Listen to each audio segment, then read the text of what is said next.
You're watching BetSafe. We're talking Formula One. It's the 2017 Championship. We're on race 3 at Bahrain. I'm Pete Colley. This is Johnny Herbert. Before we talk about Bahrain, should we have a little look at China? Yeah. And let's look at the finishes. 1 to 4 in particular. Lewis Hamilton in the Mercedes first. Sebastian Vettel second in the Ferrari. Max Verstappen in Red Bull at third. And then you've got Daniel Ricciardo in the Red Bull at fourth. Yeah. Any surprises for you there? I mean, Lewis, well, he got one back, didn't he? He got one back. I think the Ferrari, I think, always expected to be good in China. Lewis just seemed to have that typical qualifying speed that we know he's all got. But then it was the ability to have that sort of, consistent race where he wasn't necessarily under any pressure, because obviously Sebastian pitted, the safety car came out, then he got stuck behind Kimi Raikkonen, his teammate. That made his race a little bit better, that's Sebastian Vettel.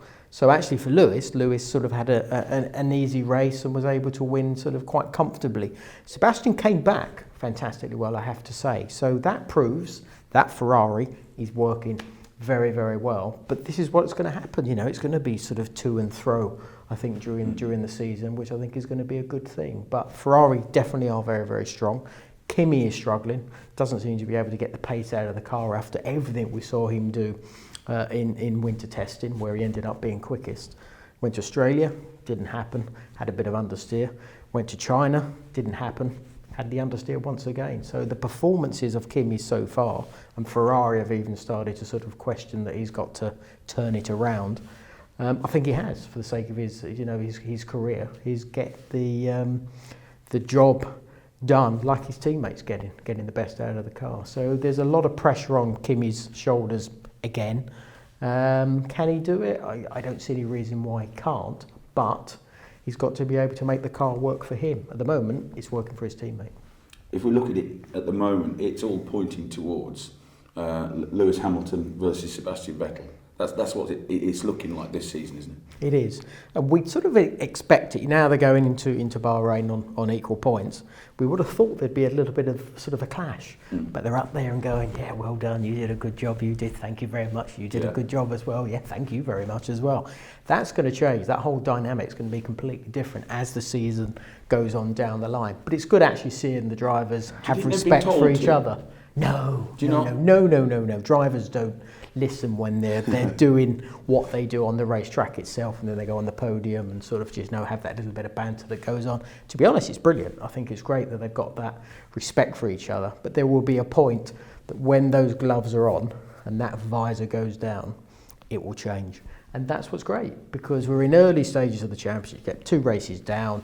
We've got a battle on our hands, which is fantastic. They're both up for it, which is brilliant for us, because that means when it does come down to actually those guys, racing wheel to wheel, they're going to fight hard for it, and I think that's brilliant. So it's great to see Lewis seems to be on form, especially in the qualifying stakes, the way they've been going. Got the first two poles, and then Sebastian, a little bit more luck coming his way in China. He only finished 6 seconds behind, considering the issues he had, but then Lewis didn't have to push. So we've got a brilliant dynamic coming our way, and I think that's just a really good thing for us, but also for Formula One around the world. Yeah, Sebastian Vettel showing that the Ferrari in particular can live with Mercedes, toe to toe. Yeah, and I think that's great. There's always been a slight deficit with the engine. That seems to be something that's been sorted. China's really, really hard on the engine, and they seem to be able to have the performance, and their speed was very relative to the Mercedes. And then the biggest thing is always then down to the chassis that suits the driver. And it seems to be a chassis that's working very, very well. Hopefully that development that they've had to get them to this point, Ferrari can continue, because we know Mercedes are very good at developing during the season. And I think they can. There is definitely this, it's really interesting, because actually you go outside the garage, and into Ferrari that is, and you look outside and look into it, there is a really lovely vibe in there, completely different than I've seen for the last probably 3-4 years. So that's a telling sign as well, that there is a great atmosphere, there's a great belief within the team that they have the equipment that they need. They've got a driver who's driving very, very well. and they're hungry for success, which I think is a good thing again. Well, you were there. People had moaned previously, well, not moaned, but questioned in Australia the opportunities this season with the new cars to overtake. Now, if anybody disproved that theory, it was Max Verstappen, wasn't it? Who, just went through about 12 different cars or whatever to overtake. Yeah, well, he overtook 7, I think it was, on the first lap. Unbelievable. Yes, the conditions were very, very tricky, but that's where the skill of a driver has to come through. And I think what was interesting, the only way I can explain Max's situation, I think, is if you sit against a wall, put your feet against the wall, and then you try and just caress that wall just with the tips of your toes. That's what Max does. That's how sensitive his foot is, and that is the ability that he has to then outbrake the people when he's on the racetrack. Because there was all the talk about these new cars, overtaking is going to be fantastic and everything else. Didn't quite happen in Australia. There was less overtaking this year than we had last year, but it was more pure. It was much more the driver having to take a risk, which is what Max was doing, but not making a mistake as well. So he wasn't sort of retaken because he'd pushed too hard. And that's a skill, and that is a very fine, elite, let's say, sportsman who has just got that ability to feel what's going on around him. And we've seen it in Brazil last year with Max. We've been talking about Max for the last couple of seasons. But seeing him do that there, I think, was just absolutely brilliant for us to see. Now, I'm not saying Lewis Hamilton can't do it or Sebastian Vettel, they can. But you get those 3 together, wow, we got a really brilliant season coming our way, because I think the way that they have their different styles, but you mesh them all together in different cars, that's interesting as well. I think they'd be so up for it that I think, you've got the youngster who's going to be very, very fiery. Both Sebastian and Lewis are very aware of that.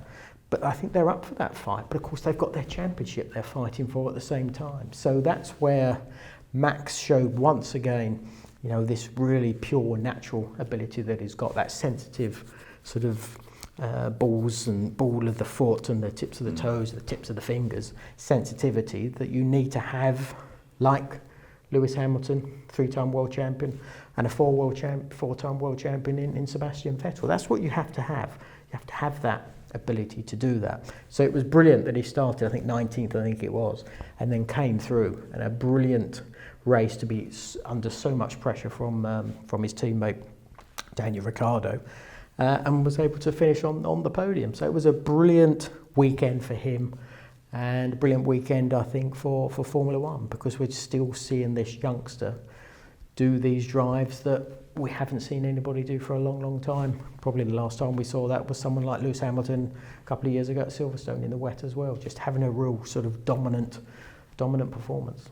I don't know about you, I just can't get this look out my mind now of all the viewers sat there with their shoes and socks off up a wall trying to be Max Verstappen. Put your shoes and socks back on.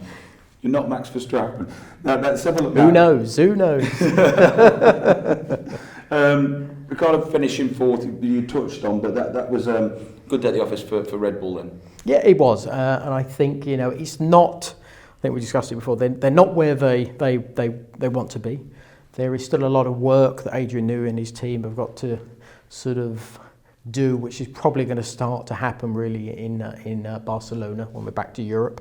And I know Renault have already spoken about an update to the engine, which is going to come in Canada, I think it is. So maybe those 2 races, and when we get to Canada, that is maybe where that sort of slight leap in performance is going to come, which will then put them, in the same scenario as the Ferrari and the Mercedes, because we're still talking of, I think it was about 30 seconds, I think it was in Australia, and it was about 40 seconds, I think, at the end of the race. They were still behind.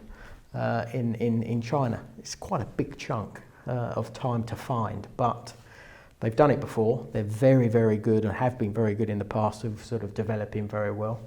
But then you're up against a sort of a rejuvenated Ferrari, so they're going to be wanting to do it because they're going to try and beat the Mercedes, which has probably been the best over the last 3 years of developing the car. So there's a great, I think, next 3 races probably coming our way, because I think we're going to see the performances come from the guy slightly behind, which I think is probably going to be the Red Bull. Look at the points so far after two. Vettel and Hamilton, 43. Yep. Drawn on that. Verstappen, 25. Bottas, 23. There was, questions over him. Yep. And then Raikkonen, 22. Ricciardo, 12. Sure. The most disappointing one, I'm guessing, you're looking at from the start of the season is Raikkonen there. Yeah, I think so, because of how strong he was in the testing. And I think it hasn't happened like I was saying before. The understeer, it was there in the first, it was there in the second race. Hopefully he's going to get rid of it when they get to Bahrain. But of course, it's a very hard thing to get the team to change their mentality, because you've got one who's happy and then you've got one who hasn't. And it's like, well, what do you do as far as the direction of the development? Which way do you go? Well, to me, you go Sebastian's way. That's where the performances are coming from. That's where the results are coming from. So that's horrible and a difficult situation for Kimi to adapt to. Maybe he's got to somehow adapt his style to the way that the car's performing at the moment, because I know he hates understeer, absolutely hates it, but that's what he's got. And it's 2 races down, and he's had it those 2 times, and he hasn't been able to get rid of it. So it's a very hard thing for him to fight at the present time. Bottas has been a bit, I think he had a real mixed weekend, especially in the race where he spun off, and then I think he had another little mini spin as well. And I think he himself, I think he got, I don't know, mentally scarred from it, because I think it's one of those things. He's come into this team, it's a championship winning team. They're equal now, obviously, with the drivers in the championship itself. So he knows the car's good enough to win, because his teammates already won, had the 2 poles. Had an awful weekend in China, and it's something hopefully he's going to try and have to. Well, he's going to have to turn it around very, very quickly. We're 2 races down, and it's amazing how quick this season goes. So he needs to get that rhythm going to bring himself sort of back into the fore, and everybody start talking about Valtteri Bottas again. We'll look at the odds, the championship odds. Hamilton 7-10, Vettel 11-6. No particular surprises for you then? No, not really. No, I think we can see how well Lewis is doing at the present time, but we've got this immense amount of talent. These 2 World Championship drivers going for one going for his 5th World Championship, and the other one going for his 4th, as in Lewis Hamilton. And I think that's where the odds are going to be moving around as the season progresses. But I think at the moment it makes sense. Lewis has had the 2 poles. I think that's why he's 7-10 at the moment. The constructors' odds: Mercedes 5-11, Ferrari 2-1, and Red Bull 33-1. Ferrari there at 2-1. Yeah. When you're looking at it, I mean they are toe to toe at the moment. Yep. They're level in almost every way, apart from on the constructors. Mercedes is 66, Ferrari 65. So 2-1 would look like a good odds. I would think so. Yes. Well, Kimi's doing the better of the 2 second drivers, let's say, at the present time. So Valtteri's got to sort of raise his game. Kimi, we know, has got to raise his game as well. But Kimi's in the right area at the moment. All he's going to do is actually join his teammate and Lewis, where Valtteri's sort of got to do a little bit more harder work. Yes, he had a good Australia, for sure, but then this time around, I said it wasn't quite there. The spark wasn't quite what we expected. So I think from Ferrari's point of view, 2-1, I think is a good odd for them, because I think they're, as I said, the vibe that's in that garage is only going to get stronger. Well, if we move on to Bahrain, it's the 13th race that they've held here. Wow. Mercedes have won the last 3, but does that count for anything now with the Ferrari being as good as they are?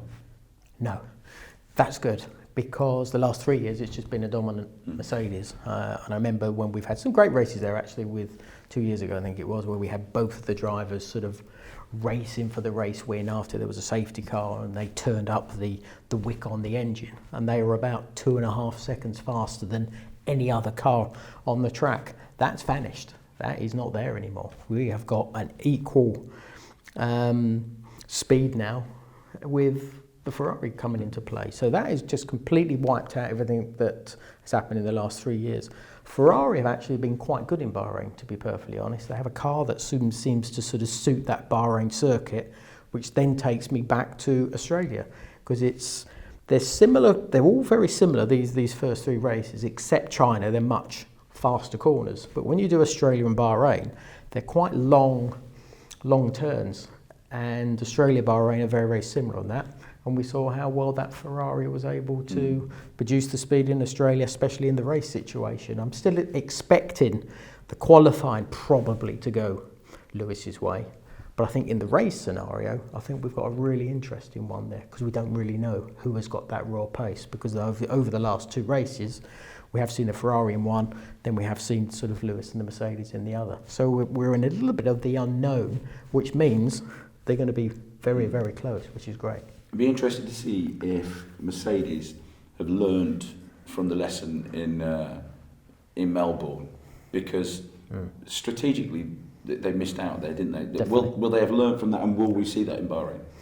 You would expect that to be the case. Of course, you've got all these guys who are on the pit wall, but mainly it's all the guys who will be in Brackley who will be sort of looking at what strategy their team is doing, but they're actually looking at every other car on the circuit at the same time to work out what their strategy is doing as well. So when you have all that sort of technology being thrust down the fibre optic sort of lines back to the circuit and telling them, well, we think Ferrari are going to be doing so many pit stops or whatever it may be, there is still a chance that you might have that hiccup that we saw in Australia come back into play. And sometimes I think there is always, you've got to listen to the driver, and maybe we go back to Australia where Lewis was complaining about his tyres. Maybe they reacted too quickly to that. So maybe that's something they've had to sit down and discuss and maybe sort out and say, well, actually, Lewis, we should have kept you out for longer. I think that would have definitely helped them. So there's things I'm sure they would have worked on. Bahrain is quite warm. It was very cold in China, so the tyres were very difficult to get up to temperature. So I expect it's going to be a nice warm Bahrain, and that could come into play for probably Ferrari, I think, because they do seem to have a car that looks after its tyres, as we saw in Australia, much better than the Mercedes. So that's where we're going to really see maybe the first sign of which car, which team does actually have that sort of ultimate performance, and maybe that's where that slight shift, as I said, in the strength of the cars is going to come into play in Bahrain, just because the circuit itself is warm, but it's quite demanding at the same time. So I think that's going to be quite an interesting thing to watch. After his last race, Max Verstappen will be buoyed by that, won't he? But can we see any surprises here? There's always a chance, but I have to say the front two for sure are sort of the leaders of the pack at the present time.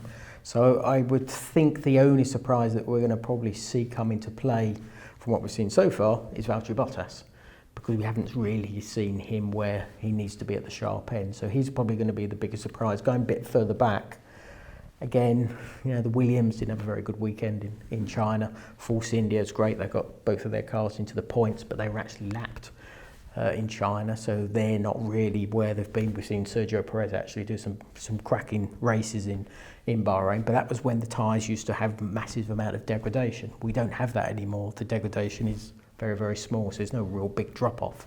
So it's really going to be down to sheer performances. So I think Valtteri Bottas is the one who could throw in a surprise and maybe sort of get it in the mix with the front two, Sebastian Vettel and Lewis Hamilton. Well, let's have a look at the Bahrain odds.